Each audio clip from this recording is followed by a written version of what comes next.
Hey everyone, welcome back to my channel Scene Tech. Today, I'll show you how to download Instagram Reels videos to your phone's gallery. While Instagram itself doesn't offer a direct download feature, there are methods you can use to save Reels to your device. Let's dive in. Step 1. Open Instagram app. Open your Instagram application on your Android device. Step 2. Find the Instagram Reels video. Navigate to the Reels video you want to download. Step 3. Add to story.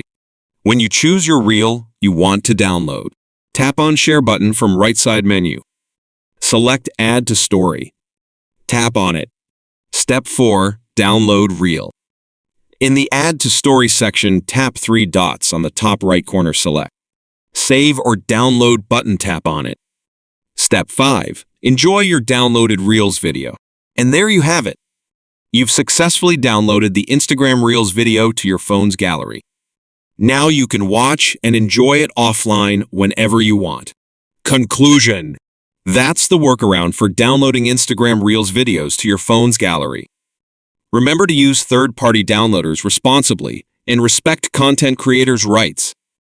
If you found this tutorial helpful, give it a thumbs up, subscribe for more content, and drop any questions or other social media topics you'd like me to cover in the comments below. Thanks for watching, and I'll see you in the next video.